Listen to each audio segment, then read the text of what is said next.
વિદુરજી અહીંયા મૈત્રી ઋષિને કહે છે કે જગતમાં સુખ દરેકને જોઈએ એને મળતું નથી, દુઃખ કોઈને જોતું નથી, આપોઆપ આવે છે, એનું કારણ શું?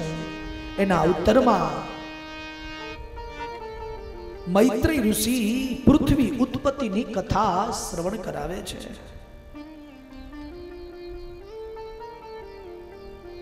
સમસ્ત જગત ઉત્પત્તિ સ્થિતિ લય કારણસ્ય. પરબ્રહ્મ પરમાત્મા આદિ નારાયણ ક્ષીરસાગરમાં પોઢેલા એ નારાયણની નાભીમાંથી કમળ, કમળમાંથી બ્રહ્મા, અને બ્રહ્મા સૃષ્ટિનું સર્જન કરે છે. કેટલી સૃષ્ટિ બતાવે છે? 10 પ્રકારની સૃષ્ટિનું સર્જન કરે છે. ત્રીજા સ્કંદના 10મા અધ્યાયમાં 11મા શ્લોકમાં બતાવે છે. મૈત્રય ઉવાચ ગુણવ્યતિકરાકારો નિર્વિશેષો પ્રતિષ્ઠિતઃ પુરુષસ્તો દુપાદાનં આત્માનં લીલયા સૃજ. હે વિદુરજી, બ્રહ્માજીએ 10 પ્રકારની સૃષ્ટિની ઉત્પત્તિ કરી છે, જેમાં બ્રહ્માજીનું પહેલું સર્જન એ મહાતત્વ છે, જેમાં ભગવાનના ગુણોથી અનેક પ્રકારની યોની ઉત્પન્ન થઈ છે. બ્રહ્માનું બીજું સર્જન એ અહંકાર છે, જેનાથી પૃથ્વી અને પંચ મહાભૂતો ઉત્પન્ન થયા છે. બ્રહ્માનું ત્રીજું સર્જન ભૂત સર્ગ છે, જેમાં તન્માત્રાઓ ઉત્પન્ન થઈ છે. બ્રહ્માનું ચોથું સર્જન ઇન્દ્રિયો છે, જે જ્ઞાન અને ક્રિયા શક્તિથી સંપન્ન છે. બ્રહ્માનું પાંચમું સર્જન સાત્વિક અહંકાર છે, એમાં ઇન્દ્રિયોના અધિષ્ઠાત્રી દેવતાઓ અને ભગવાનના મનનું સર્જન થયું છે.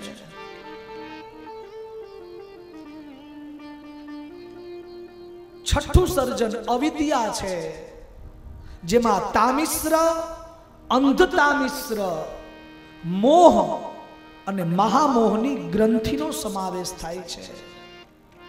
સાતમું સર્જન વૈકૃત સર્જન છે, જેમાં 6 પ્રકારની માનવતા માનવામાં આવે છે. 7મા સર્જનમાં વનસ્પતિ, ઔષધિ, લતા, ત્વક્ષાર, વિરુદ્ધ અને દ્રુમ, વનસ્પતિ જે જમીનથી ઉપરની તરફ જાય ને એનું સર્જન કરવામાં આવે છે.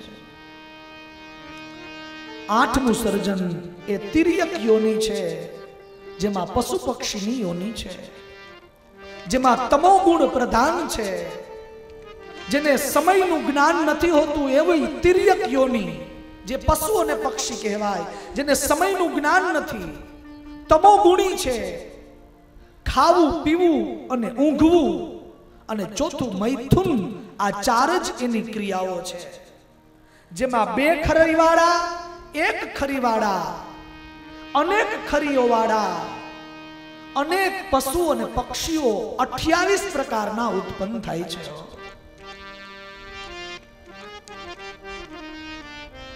ગાય, બકરો, ભેંસ, કાળિયો, હરણ, સુવર ગણવાના છે તમારે 28. તિર્યક યોનિમાં 2 ખરીવાળા ગાય, બકરો, ભેંસ, કાળિયો હરણ, સુવર, નીલગાય, રૂરુ હરણ, ઘેટું, ઊંટ અને જીરાફ, આ બધામાં 2 ખરી છે.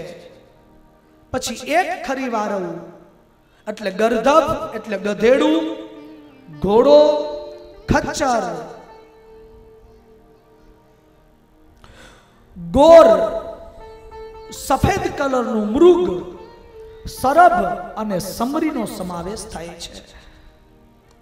પછી 5 નખવાળા બ્રહ્માજી પોતાના શરીરમાંથી ઉત્પન્ન કરે છે જીવોને, જેમાં શ્વાન, શિયાળ, વરુ, વાઘ, બિલાડી, સસલું, સાહુડી, સિંહ, મરકટ, હાથી, કાચબો, ઘો અને મગર એની ઉત્પત્તિ કરે છે. પછી ભગવાન તિર્યક યોનિમાં પક્ષીઓની ઉત્પત્તિ કરે છે, જેમાં દંભનો અવતાર બગલો, ગીધ, બટર, બાજ, કુકડો, ભલ્લુક, મોર, હંસ, સારસ, ચકવો, કાગડો, 27 થયા ને, અને ઘુવડ. આમ 28 ભગવાન પોતાની 8મા સર્જનમાં પક્ષીઓની ઉત્પન્ન કરે છે.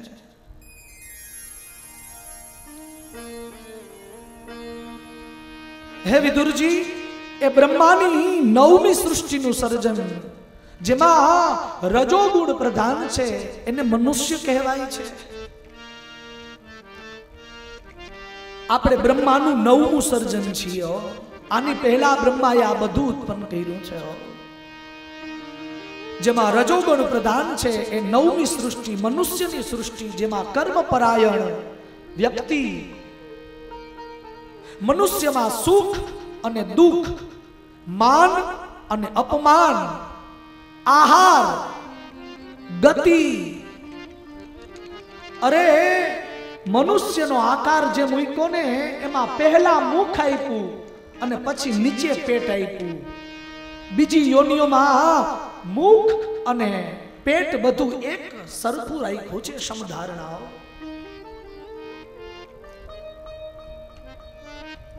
પછી ભગવાને 10મું સર્જન એ દેવ સર્ગ કીધું છે, જેને કુમાર સર્ગ પણ કહેવાય છે. અને વૈકૃત અને પ્રાકૃતના કારણે એ 10મી સૃષ્ટિની અંદર દેવતાઓ, ગણો છો ને, દેવતાઓ, પિતૃઓ, અસુરો, ગંધર્વ અને અપ્સરાઓ 6 વસ્તુ ઉત્પન્ન કરે છે દેવ સર્ગમાં. 10મી સૃષ્ટિમાં દેવ, પિતૃ, અસુર, ગંધર્વ અને અપ્સરા, યક્ષ અને રાક્ષસ, સિદ્ધ, ચારણ, વિદ્યાધરો અને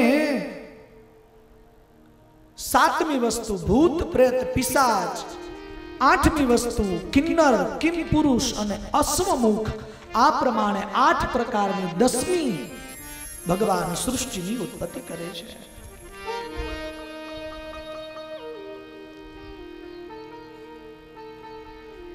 ગુણવ્યતિકરાકારો નિર્વિશેષો પ્રતિષ્ઠિતઃ પુરુષસ્તદુપાદાન માત્માનં લીલયા સૃજ.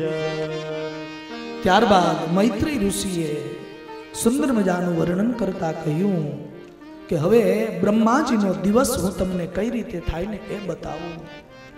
બ્રહ્માના દિવસની કાળ સમયને બતાવે છે અને પછી પૃથ્વીનો વિસ્તાર આગળ વધે છે, જેમાં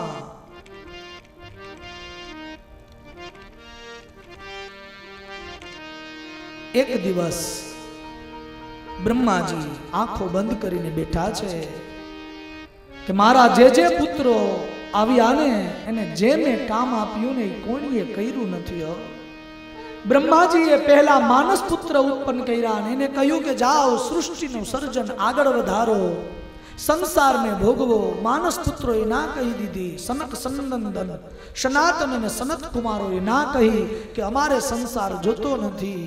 પછી ભૃકુટીમાંથી રૌદ્ર નામનો પુત્ર ઉત્પન્ન થયો અને રુદ્ર 11 રૌદ્રાવણીઓ લઈને કીધું કે મારે શું કરવાનું. કહ્યું કે સંસાર આગળ વધારો. અને એ રુદ્રએ ભૂત, પ્રેત, પિશાચ, ડાકીની, શાકીની, વૈતાલ, કુષ્માંડ અને ક્ષત્રપાલોની ઉત્પત્તિ કરી. બ્રહ્માને એમ થયું આમાં પણ કઈ કલ્યાણ ન થયું. હવે કાંઈક બીજું મારે સર્જન કરવું અને એ સમયે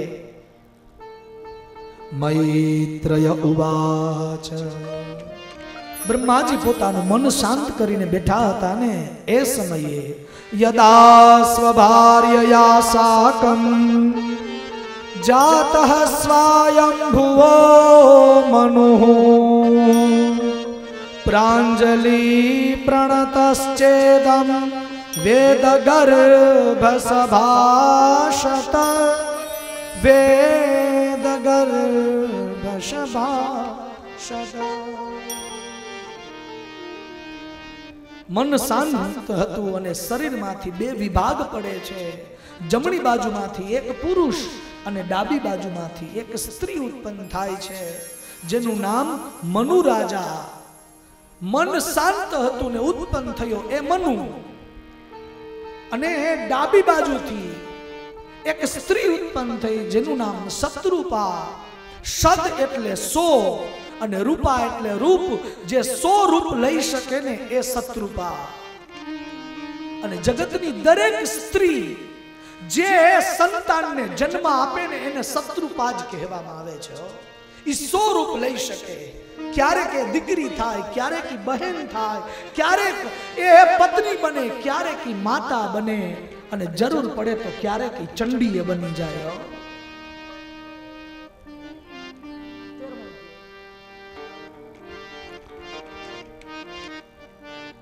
મનુ રાજા અને શત્રુપા રાણી ભગવાન બ્રહ્માજી પાસે આવીને કહે છે, ત્વમે કહ સર્વભૂતાનાં જન્મકૃત વૃત્તિદઃ પિતા તથાપી નઃ પ્રજાનાં મે શુશ્રૂષા કેન વા ભવેત. મનુ રાજા કહે છે કે હે જીવનદાતા, તમે અમને જન્મ આપ્યો છે, તમે અમારા જીવનદાતા છો, કહો અમારે શું કરવાનું છે. બ્રહ્માજીને એમ થયું કે આ બુદ્ધિશાળી સંતાન છે. બ્રહ્માજીને સંતોષ થયો, કારણ કે બુદ્ધિશાળી સંતાન છે. પહેલા કુમારોની ઉત્પત્તિ થઈ અને કુમારોએ પૂછ્યું, કીધું કે જાઓ સંસારને આગળ વધારો, તો ના કહી દીધી. બીજા રૌદ્રને ઉત્પન્ન કર્યો તો જેવું ધાર્યું એવું એને ઉત્પન્ન કરી નાખ્યું. પણ અહીંયા હવે આ મનુ રાજાએ પિતાને પૂછ્યું છે, ત્વમે કહ સર્વભૂતાનાં જન્મકૃત વૃત્તિદઃ પિતા. હે પિતા દેવ, તમે મારા જીવનદાતા છો, કહો અમારે શું કરવાનું છે. બ્રહ્મોવાચ,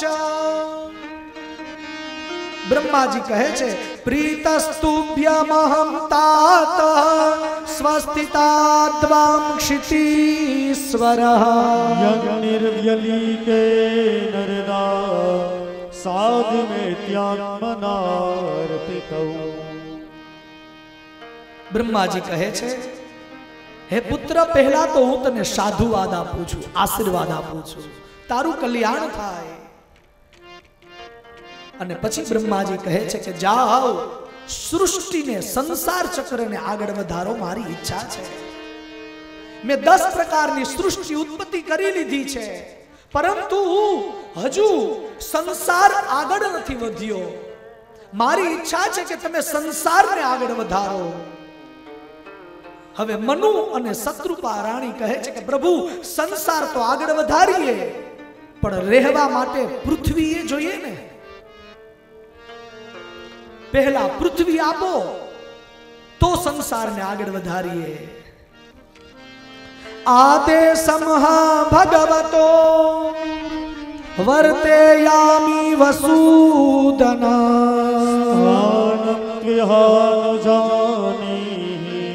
પ્રજાનાં મમ ચ પ્રભો. પ્રભુ, પહેલા પૃથ્વી અમને આપો તો સંસાર આગળ વધારીએ. બ્રહ્માજી વિચાર કરે કે હવે આ પૃથ્વી ક્યાં હશે. આંખો બંધ કરે છે બ્રહ્માજી. પોતાના આરાધ્ય વિષ્ણુ ભગવાનને યાદ કરીને કહે છે કે પ્રભુ, સંસારને આગળ વધારવો છે, તમારી સહાયની જરૂર છે. આ જ સમયે બ્રહ્માજીના નસકોરામાંથી એક નાનકડું એવું ભૂંડનું બચ્ચું ઉત્પન્ન થાય છે. ઇત્યભિદ્યાસયો નાસા नघ वराह तो को निरगा अंगुष्ठ परिमाण कहा। ए ज समये ब्रह्माजी ना नासिकामांथी एक नानकड़ू नखना टेरवा जेवड़ू ભૂંડનું બચ્ચું ઉત્પન્ન થાય ને જોત જોતામાં મોટું વિકરાળ રૂપ ધારણ કરે છે અને પોતાની કેસવારી છોડે છે। આકાશમાંથી દુંદુભી નગારાના નાદ થાય છે, દેવતાઓ દ્વારા પુષ્પની વૃષ્ટિઓ થાય છે, ઋષિ મુનિઓ વિદ્યાધરો ચારણો ભગવાનનો જય ઘોષ કરે છે। બોલો વરાહ નારાયણ ભગવાન,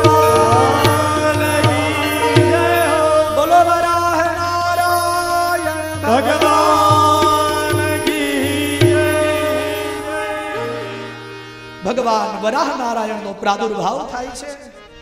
વરાહ નારાયણ પોતાની કેસવારી છોડી અને સીધે સીધા સમુદ્રમાં કૂદકો મારે છે, કારણ જે કાર્ય કરવું છે ને એમાં તત્પર છે।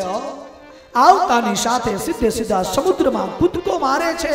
કઠોર શરીર છે, મોટા બોધા એના નોર છે, ખરીઓ એની મોટી છે અને સીધા વરાહ ભગવાન સમુદ્રની અંદર જેમાં સૂંઘવાની શક્તિ વધારે હોય ને એ સૂંઘતા સૂંઘતા પૃથ્વીને શોધવા માટે જાય છે।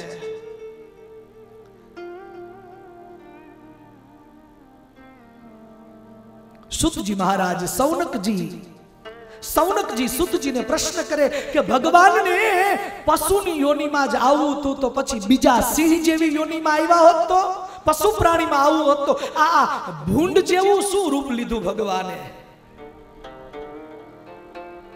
સુતજી મહારાજ કહે કે ભૂંડ બનવાનું કારણ એ છે કે સૂંઘવાની શક્તિ ગ્રાણેન પૃથિવ્યા પદવ્યું, એનામાં સૂંઘવાની શક્તિ વધારે હોય અને પૃથ્વીને શોધવી છે।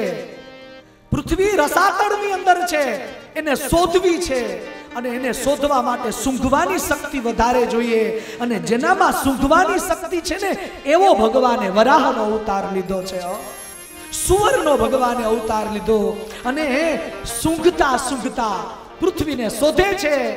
એવામાં એક મોટો દૈત્ય, એક મહાકાય રાક્ષસ આ પૃથ્વી છે ને એનું તકિયું કરીને સૂતો હતો, એનું ઓશીકું રાખીને સૂતો હતો। ભગવાને ત્યાં જઈ અને એની સામે યુદ્ધ કર્યું, યુદ્ધ કરી લીલા માત્રમાં એ રાક્ષસનો ભગવાને વધ કર્યો અને સીધે સીધા વરાહ નારાયણ ભગવાન પોતાના દંતશૂળ ઉપર એ પૃથ્વીને લઈ અને સમુદ્રમાંથી બહાર નીકળે છે। ભગવાન કેવા શોભાયમાન છે ખબર? જેમ ગજરાજ એક હાથી પોતાની સૂંઢ ઉપર સફેદ કલરનો દડો રાખે અને જેમ હાથી શોભે ને એમ ભગવાનના બંને દાંત ઉપર આજ પૃથ્વી શોભાયમાન છે અને પૃથ્વી શોભે છે। એ સમયે ઋષિઓ ભગવાનની સ્તુતિ કરે છે। ભગવાન એ પૃથ્વીને બરોબર સમુદ્રની વચમાં પોતાની ખરીઓથી જગ્યા કરી અને પૃથ્વીનું સ્થાપન કરે અને ભગવાન અંતર ધ્યાન થાય છે।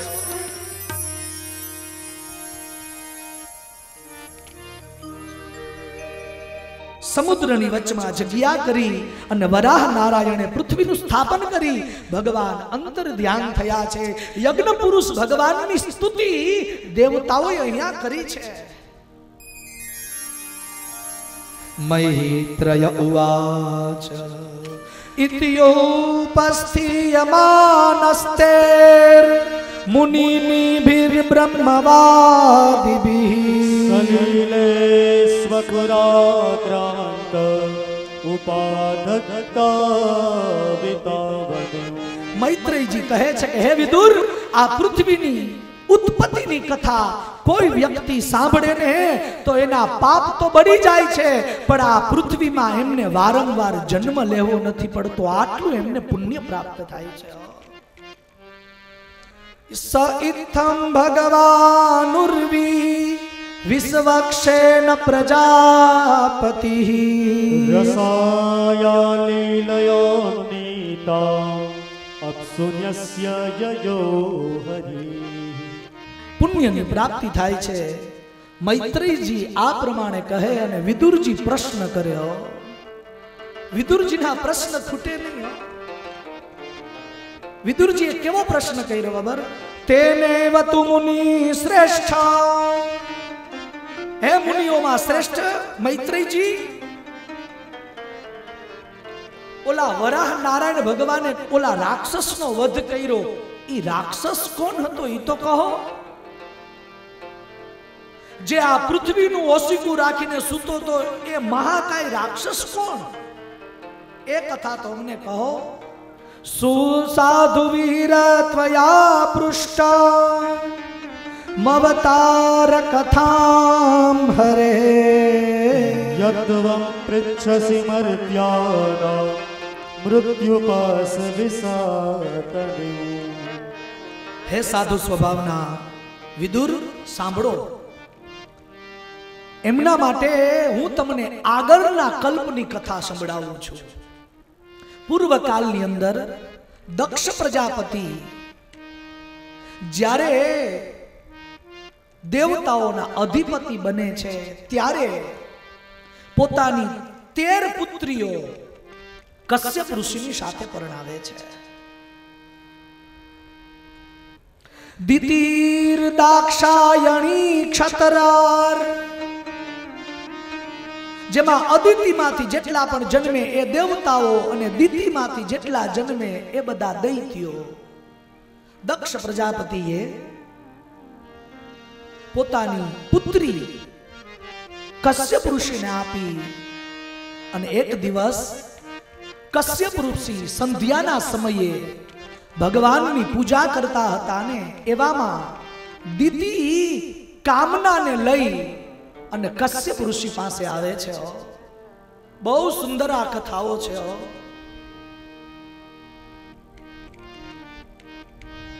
તમે બધા કથા સાંભળવા માટે જ આવ્યા છો અને તમને બધાને આવું સાંભળવું ગમે છે ને એટલે જ આવી કથા આવે. બાકી આની અંદર બીજી મોજ મસ્તી આવે કરવી હોય તો.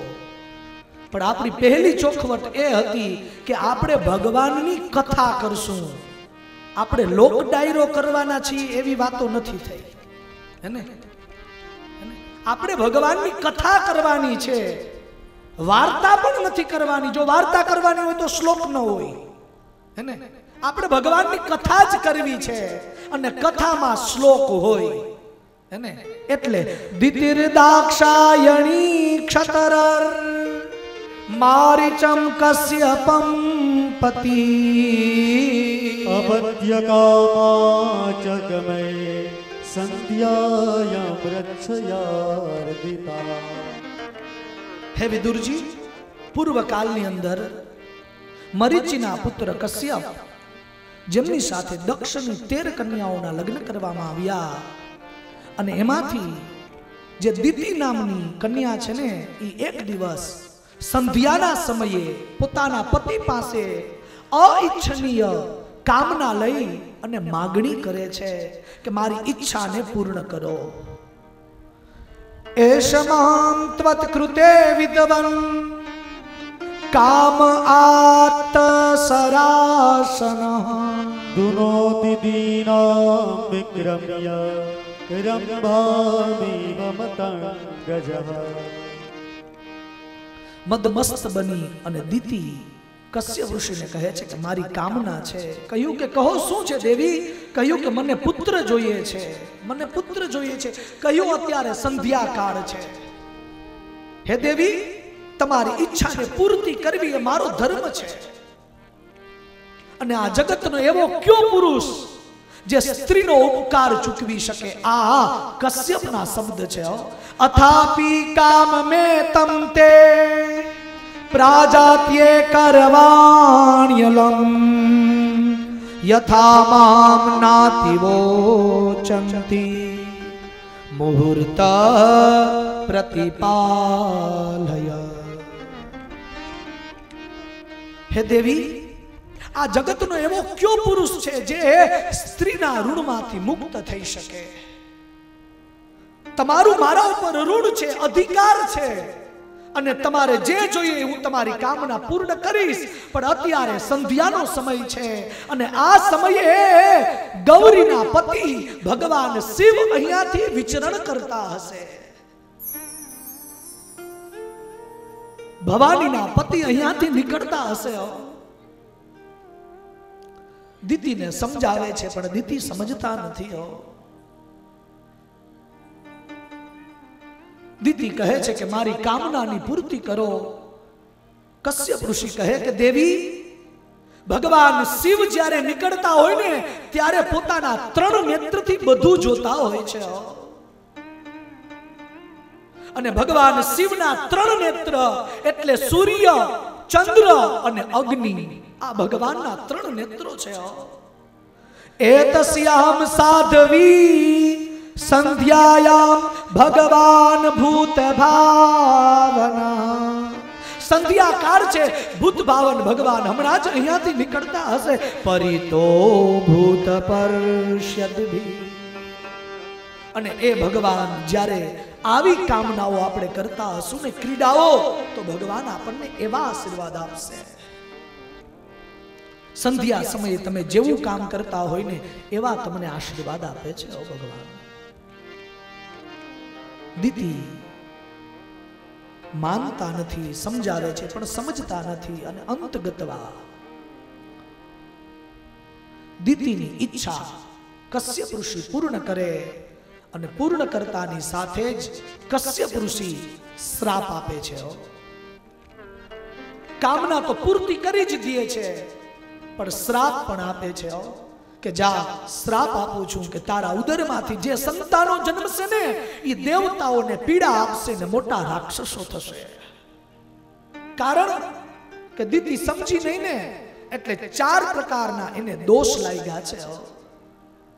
એક મનનો અસંયમ, મનમાં સંયમ ન રાખ્યો. બીજું, પતિની આજ્ઞા પડી તોય એ આજ્ઞાનું ઉલ્લંઘન કર્યું. ત્રીજું, કાળ દોષ, સમય હતો સંધ્યાનો, એ સમયે ભગવાનની પૂજા થવી જોઈએ. કારણ કે સૂર્ય અને ચંદ્ર બંને નિર્બળ હોય છે. સૂર્ય અસ્તમાં હોય છે અને ચંદ્ર ઉદય થતા હોય. આ બંને પાસે બળ ન હોય, એટલે સંધ્યા સમયે ભગવાનની પૂજા કરો તો સૂર્ય ચંદ્રને બળ મળે અને એનું જે તેજ છે ને એ પુનઃ તમને પાછું પુણ્ય રૂપે પ્રાપ્ત થાય. મનનો અસંયમ, પતિ આજ્ઞાનું ઉલ્લંઘન, સંધ્યા કાળનો દોષ અને ચોથો દેવપરાધકૃત દોષ. એ સમયે દેવતાઓ નીકળે એટલે એમનો પણ દોષ લાગે. રોજ માટે હરેકના ઘરમાં વાલ્ખિલ્ય નામના ઋષિ આવે છે.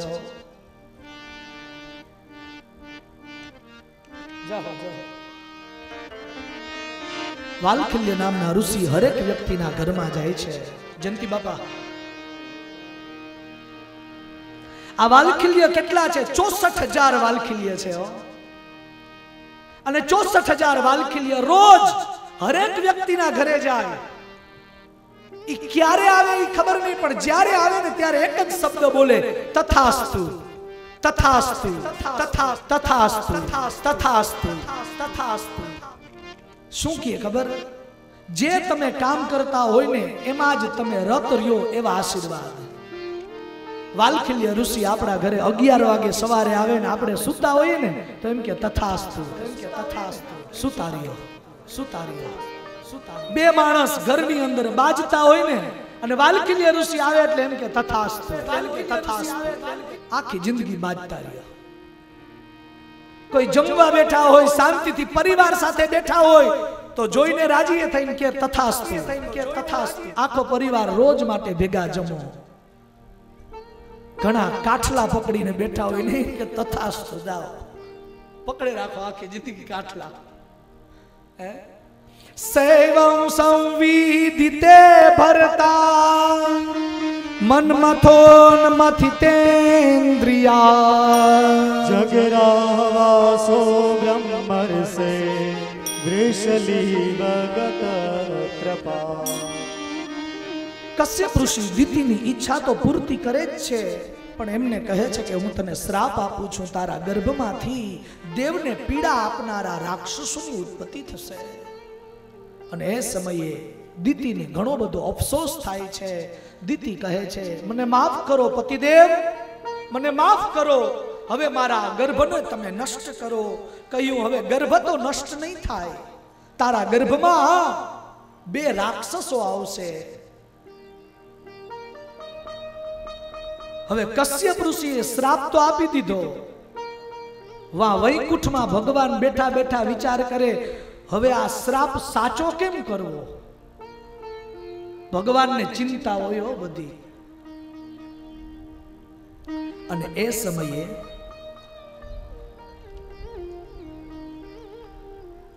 ત એકદા ભગવતો વૈકુંઠ, દિતિને કહે છે, તારા ઉદરમાં રાક્ષસો આવશે. શ્રાપ આપી અને પોતાના કાર્યમાં તત્પર થાય. આ બાજુ વૈકુંઠમાં એક સમયે સનક સનનંદન સનાતન અને સનત કુમાર ભગવાનના દર્શન કરવા માટે જાય છે. ત એકદા ભગવતો વૈકુંઠ શ્યામલાત્મનઃ, 15મા અધ્યાયમાં 13મો શ્લોક. ત એકદા ભગવતો વૈકુંઠ શ્યામલાત્મનઃ, યયોર્વૈકુંઠ નિલયમો સર્વલોક નમસ્કૃતમ. સનકાદિ ઋષિઓ તીર્થોનું પરિભ્રમણ કરતા કરતા, લોકોનું પરિભ્રમણ કરતા કરતા વૈકુંઠમાં ભગવાનના દર્શન કરવા માટે જાય છે. ભગવાનના દર્શન કરવા માટે જાય ત્યારે ભગવાનના 2 દ્વારપાળ જય અને વિજય, જેનું નામ છે, એ વૈકુંઠમાં આવતા સનકાદિ ઋષિઓને રોકે છે. સનકાદિ ઋષિઓ કહે છે કે અમારે તો ભગવાનના દર્શન કરવા છે. જય વિજય કહે, જે પણ હોય, પણ અમારા સ્વામીનો આદેશ છે કે વૈકુંઠની અંદર કોઈને પ્રવેશ નથી. કહ્યું, અન્ય દેવતાઓ માટે અને અન્ય વર્ગ માટે એ નિયમ લાગુ પડે, અમે તો નારાયણના જ અંશ અવતાર છીએ. જય વિજય કહે કે નહીં, અમારા સ્વામીનો હુકમ નથી. અને જય વિજય રોકે છે ને, એટલે વૈકુંઠમાં ઉભા ઉભા સનકાદિ ઋષિઓ શ્રાપ આપે છે. તદ્વામનુ તદ્વામમુષ્ય પરમાસ્ય વૈકુંઠર્ભતુ કર્તુ પ્રકૃષ્ટ મિહધીમહિ મંદધિધ્યા. કહ્યું, જે સ્થાનના મોહમાં તમે મોહિત છો ને, જાઓ, હું તમને શ્રાપ આપું છું. જય વિજય, અત્યારથી જ તમારું અહીંયાથી પતન થશે, તમે પદથી ભ્રષ્ટ થશો અને પ્રેતની યોનિને પ્રાપ્ત કરશો, એવો શ્રાપ આપું છું. જય વિજય સનકાદિ ઋષિઓના ચરણમાં પડી ગયા. કહ્યું, બાપજી, અમને શેનો શ્રાપ તમે આપો છો? અમે તો અમારું કર્તવ્ય જ કરીએ છીએ. કહ્યું, કર્તવ્ય કરો છો, પણ એમાં પણ અહંકારપણું છે. કર્તવ્ય તો કરો જ છો, પણ તમને અહંકાર છે, અને અહંકાર હોય ને ત્યાં નાશ થાય, ત્યાં પતન થાય, માટે તમને શ્રાપ આપું છું. કહ્યું, અમે વૈકુંઠમાંથી પતન તો થઈએ, પણ પ્રેતની યોનિમાં. કહ્યું, એક નહીં, 7 જન્મ સુધી પ્રેત યોનિ પ્રાપ્ત થશે. જાઓ, હું શ્રાપ આપું છું. એ તો પાર્ષદો મહ્યમ જયો વિજય એવ ચ. મામા સમજાય છે ને? તતો તો પાર્ષદો મહ્યમ જયો વિજય એવ ચ. કદર્થી કૃત્યમામ યદવો બહવક્રાતામતે ક્રમો. અને જ્યાં શ્રાપ આપે છે ને, આટલામાં જ વૈકુંઠાધિપતિ ભગવાન નારાયણ વૈકુંઠમાંથી બહાર નીકળે છે. ભગવાન બહાર આવે, સનકાદિ ઋષિઓને વંદન કરે છે અને જય વિજય એના ચરણમાં પગ પકડીને બેઠા છે ને એને ઠપકો આપે છે. એમાં બે કારણ છે. ભગવાનને બે કારણ આમાં જોવાના છે. એક, જય વિજયને અહંકાર હતો અને બીજું સનકાદી ઋષિઓને ક્રોધ હતો. અને ક્રોધ હોય ને તો વૈકુંઠમાં પ્રવેશ ન મળે. આ કથા અન્ય પુરાણોમાં, વિષ્ણુ પુરાણમાં છે. ક્રોધ છે ને એને પણ વૈકુંઠમાં સ્થાન નથી. ભગવાને સનકાદી ઋષિઓને આવા નથી દીધા વૈકુંઠમાં, પોતે બહાર નીકળ્યા. સમજાય છે ને? એ તો પાર્ષદો મહિયમ જયો વિજય એવ ચ કદર્થી કૃત્યમામ યદવો બહવક્રાતામતી વિક્રમો. સનકાદી ઋષિઓને વંદન કરીને કહે છે, હે ઋષિવર, મારા સેવકોએ તમારો અપરાધ કર્યો છે, એના માટે હું માફી માંગુ છું. હું એનો સ્વામી છું. અને નિયમ પણ એવો છે કે સેવક અપરાધ કરે ને તો એ સેવકનો નહીં, એના સ્વામીનો અપરાધ ગણાય. તમારા ઘરે કોઈ વ્યક્તિ આવે, સંત મહંતો બ્રાહ્મણો આવે અને તમારી ગેરહાજરી, તમારા માણસો તમે રાખેલા હોય સેવકો, જો એનું અપમાન કરે ને તો ઈ સેવકોએ અપમાન કર્યું ન ગણાય, એના સ્વામીએ જ અપમાન કર્યું કહેવાય. એમ કીધું. તદયઃ પ્રસાદ મામ્યમ દ્યા બ્રહ્મદેવમ પરમ હિમે તદ્ધિત્યાત્મકૃતૌ મન્યે યત્સ્વપુંભીરસત્કૃતાઃ. હે ઋષિવર, મારા સેવકોએ નહીં, મેં પોતે જ તમારો અપરાધ કર્યો. અને ઓલા જય વિજય ચરણમાં ઉભા કહે છે કે બાપજી મને માફ કરો. એ સનત કુમારો, અમને 7 જન્મ સુધી ભગવાનનો વિયોગ ન આપો. સનત કુમારો કહે છે કે ભગવાનની જો દ્વેષ ભાવથી ભક્તિ કરશો ને, ભગવાનની દ્વેષ ભાવથી ભક્તિ કરશો ને તો 3 જન્મમાં છૂટી જશો. જો દાસ બનશો તો 7 જન્મ, અને વિરોધી બનશો તો 3 જન્મમાં છૂટી જશો. ભગવાને કહ્યું, મારે આ મારા સેવક છે, એને 3 જન્મ લેવા પડશે. સનત કુમારોએ કહ્યું કે એનો ઉદ્ધાર કરવા માટે તમારે 4 જન્મ લેવા પડશે.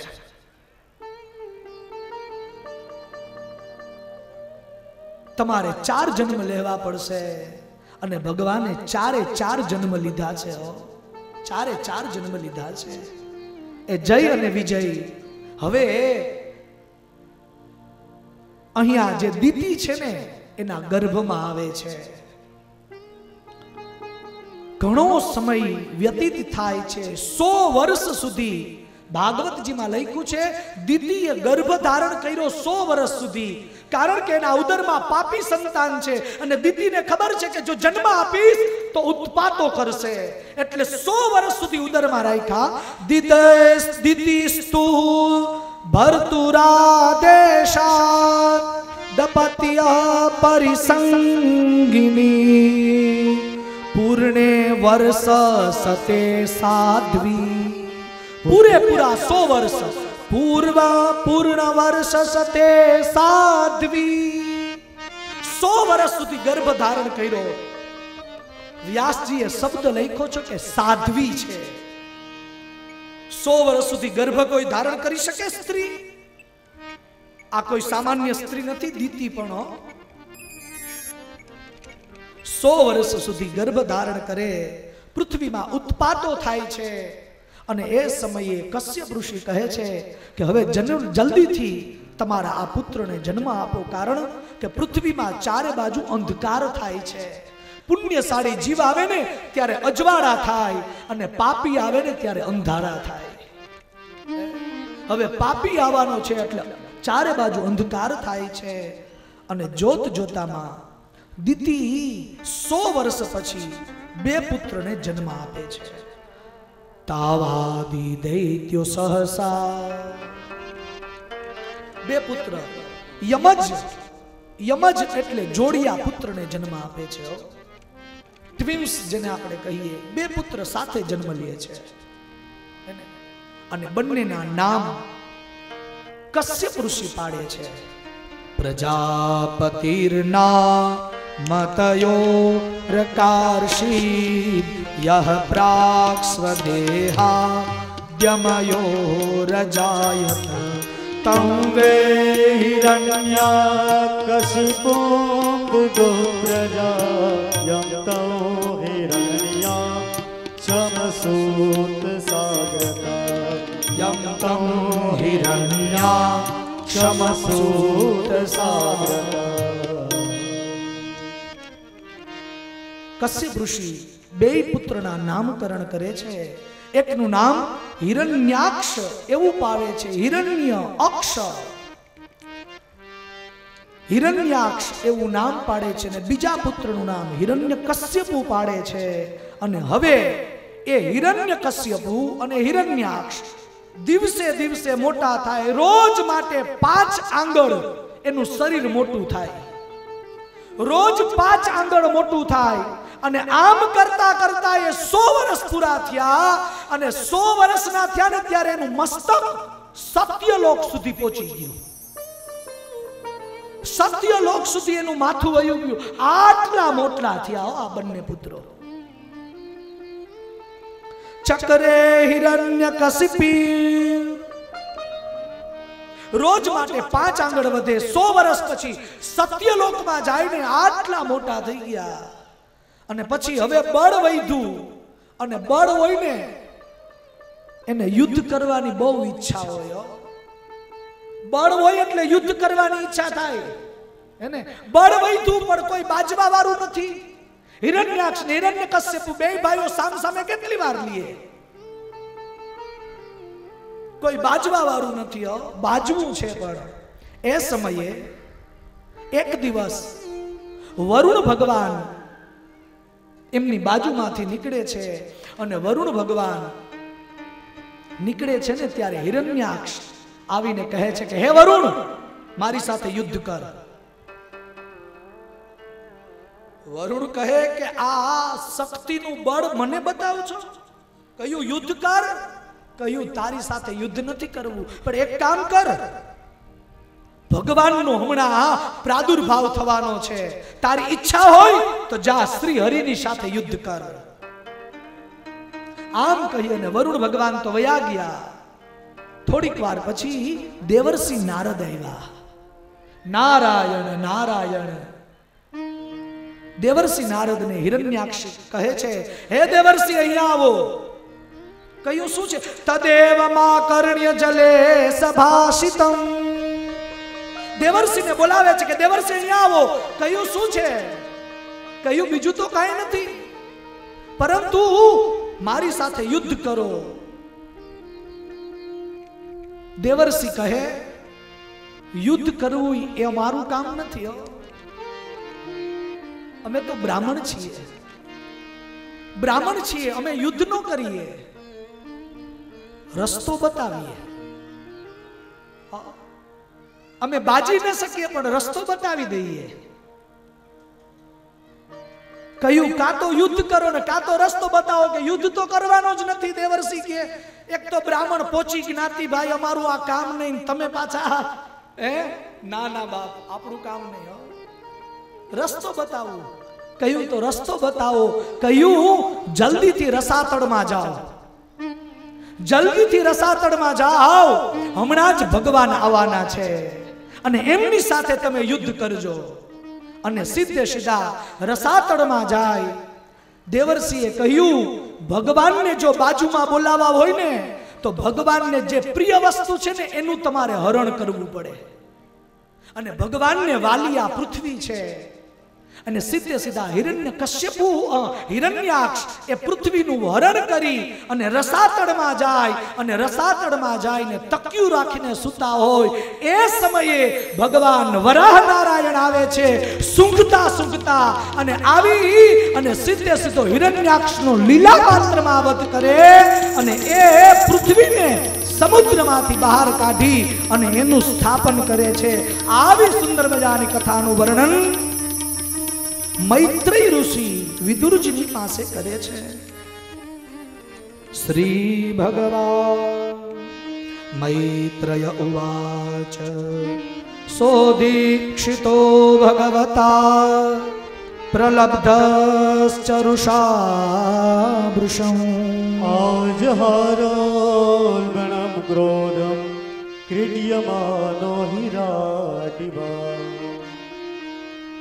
खाली आटलो ज प्रश्न हतो के राक्षस कोण हतो एमा केटली लांबी कथा छे। कही दीधो तो हिरण्याक्ष ने मार्यो तो शुं वांधो हतो, पण नहीं, आ 18,000 श्लोक छे बाप। तमने आ कथा छोड़ीने जावानुं मन थई जाय ने एवी वातो आवे। आ तो पराणे बेसो ने तो थाय हो। नक्की ज करी राखो के हवे जावुं ज नथी, गमे एम थाय तो अहींया बेसी शको।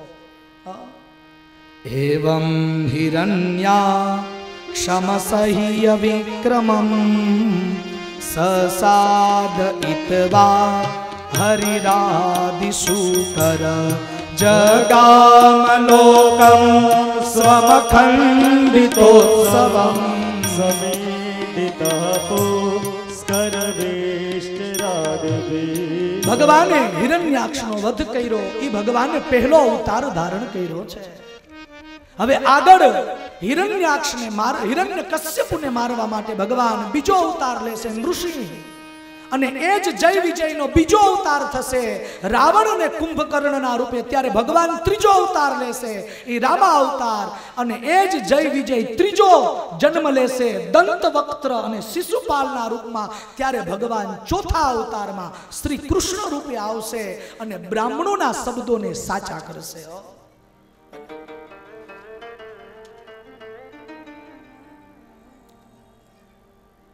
હવે પૃથ્વી આગળ વધારવી છે।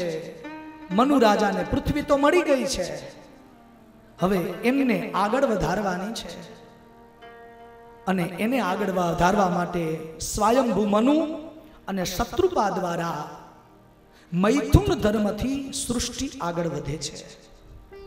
એક કથા એમ છે કે બ્રહ્માજી એ સમયે વિચાર કરતા હતા કે હવે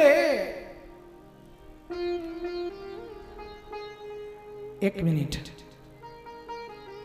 બસ, પણ ઓળખાણ તો કરાવી દઉં। આપણા બધાની વચ્ચે અમારા બ્રાહ્મણ કુળનું ગૌરવ, અમારા બ્રાહ્મણ કુળનું ગૌરવ એટલે જયંતિ બાપા પધાર્યા છે। સાહેબ परशुराम जेवा ब्राह्मण छे, पवित्र ब्राह्मण छे, लेवावाड़ा नथी देवावाड़ा छे एवा जयंती बापा, मारा प्रिय मित्र वल्लभ काका, अमारा ज नजीकना मित्र एटले लीलाभाई ओडेदरा अने आखा एड़ा गामथी पधारेला तमाम भक्तजनोनुं अमे स्वागत करीए छीए। एकवार ताळीथी एમને વધાવો, એમનું स्वागत करो। हजू वात अहींया पूरी नथी थती। गुरुर्ब्रह्मा गुरुर्विष्णु गुरुर्देव महेश्वरः गुरुर्साक्षात् परब्रह्म तस्मै श्री गुरवे नमः। આજે મારા જીવનનો સૌથી સારામાં સારો દિવસ છે। જેમની કૃપાથી મને જ્યોતિષ શાસ્ત્રમાં નખ જેટલું જ્ઞાન મળ્યું છે। એ તો પારાસર છે, અને હું એનો દીકરો, હું શિષ્ય છું। મારામાં જે મેધા હતી ને એ મેધા પ્રમાણે મને જ્ઞાન આપ્યું મારા ગુરુજી મનીષભાઈ આચાર્ય વિદ્વાન બ્રાહ્મણોની સાથે પધાર્યા। એકવાર જોરદાર તાળીથી વધારો, એનું આપણે હાર્દિક સ્વાગત કરીએ છીએ। એની આવી અને આ પ્રસંગને દીપાયો બદલ આભાર। गुरुर्ब्रह्मा गुरुर्विष्णु गुरुर्देव महेश्वर गुरुर्साक्षात् परब्रह्म तस्मै श्री गुरवे नमः। तस्मै श्री गुरवे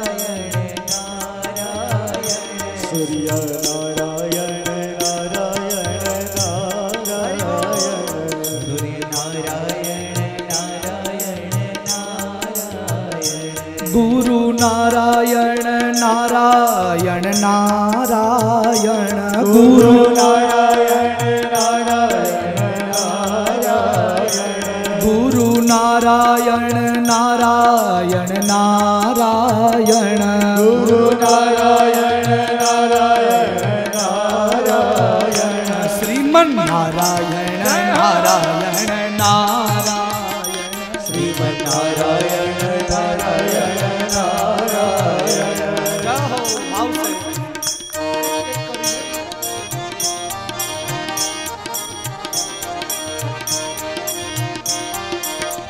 વિસ્માદીઓ 47મો શ્લોક દેહે નવૈ ભોગવતા શયાનો બહુચિંતયા સર્વેનુપચિતે ક્રોધા ઉસસરે જહત વપુઃ શાસ્ત્રીજી મારા ગુરુજીનું જ એકનું સ્વાગત નથી. શાસ્ત્રીજી મનીષભાઈ એમનું પણ હાર્દિક સ્વાગત કરીએ છીએ. શાસ્ત્રીજી હિતેશભાઈ એમનું પણ હૃદયપૂર્વક સ્વાગત કરીએ છીએ. ખૂબ સારા વિદ્વાન અને બંને સારા કથાકાર આપણી કથાની વચ્ચે ઉપસ્થિત છે. એમનું સ્વાગત કરીએ. મારા જ વડીલ અને જેને હું ખૂબ ખૂબ માનું છું એવા મુકેશભાઈ જોશી આપણી વચ્ચે ઉપસ્થિત છે. એમનું પણ હું હાર્દિક સ્વાગત કરું છું, આવકારું છું. અને બ્રાહ્મણો છે ને એ આ કથાની શોભા છે. બ્રાહ્મણો છે ને એ કથાની શોભા છે. ભાગ્યશાળી છે આ ખણજારિયા પરિવાર. એક વક્તાને શોધવો હોય ને તો કેટલી મહેનત પડે. અહીંયા રોજ માટે 2-5 વક્તા, મને એવું લાગે કાલ સાંજ થાય તો ડઝન એક તો અહીં શ્રોતા અહીંયા વક્તાઓ બેઠા હશે બાપ. હે આ કથા મંડપમાં 1 ડઝન જેટલા તો વક્તાઓ હશે. એક સારા વક્તા નથી મળતા. આ જયંતિ બાપા કોઈ સામાન્ય નથી હો. જયંતિ બાપા એ બહુ સારા વક્તા છે. પણ તેમ છતાં પણ હૃદયથી ગુરુદેવનો આભાર વ્યક્ત કરી ગુરુચરણોમાં મારા શબ્દોરૂપી પુષ્પાંજલિ અર્પણ કરી અને કથાને હું આગળ વધારું છું.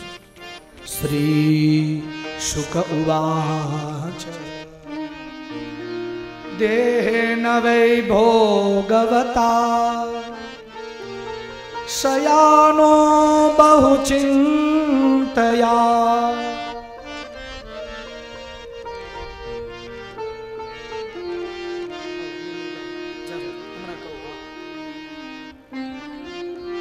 સર્ગેનું પચિતે ક્રોધા ઉસસે જહત વપુઃ 10 પ્રકારની સૃષ્ટિ બ્રહ્માજી આગળ વધારે છે. એ કથાનું વર્ણન થયું પછી પંચ અવિદ્યાની પણ સૃષ્ટિ બને છે, જેમાં તામિશ્ર, અંધતામિશ્ર, તમ, મદ અને મોહની સૃષ્ટિ ઉત્પત્તિ થાય છે. અને આ પંચ અવિદ્યાની સૃષ્ટિ ઉત્પન્ન થાય ને એટલે બ્રહ્માજીને પોતાના શરીરથી દુઃખ થાય છે. અને દુઃખના કારણે બ્રહ્માજીનું શરીર ધીરે ધીરે બળવા માંડે છે. અને બળે છે ને શરીર એટલે માથાના વાળ ઈ સમુદ્રમાં પડે છે અને પગના વાળ એ પણ સમુદ્રમાં પડે છે ને એમાંથી સર્પો અને નાગોની ઉત્પત્તિ થાય છે. શરીર બળે છે ત્યારે શું કીધું? દેહે નવે ભોગવતા સયાનો બહુચિંતયા. બ્રહ્માજી જ્યારે સુતા હતા અને ચિંતા કરતા હતા કે આ પંચ અવિદ્યાની સૃષ્ટિ આ સંસારનું શું સારું કરશે, એ સમયે ચિંતામાંથી પોતાના માથાના વાળ પડે, એમાંથી સર્પોનો જન્મ થાય અને પગમાં આ રીતે આટી લગાવેલી હતી એટલે એમાંથી આટીવાળા સર્પો ઉત્પન્ન થાય એટલે નાગોની ઉત્પત્તિ થાય છે. આવી કથાનું વર્ણન સુખદેવજી મહારાજ પરીક્ષિતને કરે છે. ત્યારબાદ બ્રહ્માજીએ સીધે સીધું બીજું શરીર પ્રગટ કર્યું પોતાનું. વિચાર તો કરો કેવી આ સરસ કથાઓ છે. બ્રહ્માજીએ પોતાનું શરીર બાળી નાખ્યું ક્રોધાગ્નિમાં. બીજું સર્જન, બીજી વખત પોતાની આત્માથી પોતે સર્જન કર્યું. સ આત્માનં મન્યમાન કૃતકૃત્ય વિભાત પ્રભુ તદા મનં સસર્જાન્તે મનસા લોક ભાવના. અને એ સમયે આગલા શરીરમાંથી જે ઉત્પન્ન થયા હતા ને એ દેવતાઓ બ્રહ્માજી પાસે જઈને કહે છે કે હે બ્રહ્માજી, હમણાં જ તમારા શરીરમાંથી જે ઉત્પન્ન થયું છે ને એ મનુ અને શત્રુપા, એ તમારું સર્વથી શ્રેષ્ઠ સર્જન છે, જે યજ્ઞ યાગાદી કર્મ કરી અને દેવતાઓને એ તૃપ્ત કરશે. એટલે મનુ મહારાજને આજ્ઞા કરો કે સંસારને આગળ વધારે. વિદુર ઉવાચ. વિદુરજી કહે તો મનુ અને શત્રુપાનો સંસાર આગળ વધ્યો. હવે કહ્યું કે હા. કેવો? સ્વયંભુવસ્ય ચ મનોર વંશઃ પરમ સત્તમઃ કથ્યતાં ભગવાન યત્ર મૈથુને નિધિરે પ્રજા. સ્વયંભુવસ્ય ચ મનોર વંશઃ પરમ સંમતઃ કથ્યતાં ભગવાન યત્ર મૈથુને નિધિરે પ્રજા. વિદુરજી કહે છે કે તો એનો વંશ આગળ વધ્યો. મૈત્રેયજી કહે છે કે સાંભળો, એના વંશમાં નાદ અને બુંદથી 5 સંતાનોના જન્મ થાય છે. સ્વયંભુ મનુને ત્યાં પ્રિયવ્રત, ઉતાનપાદ, દેવહૂતિ, આકુતિ અને પ્રસૂતિ, આ 5 સંતાનોની ઉત્પત્તિ થાય. મૈત્રેય ઋષિ કહે છે કે સાંભળો, હવે એના સંતાનોના દિવ્ય ચરિત્રની કથાઓ હું સંભળાવું છું.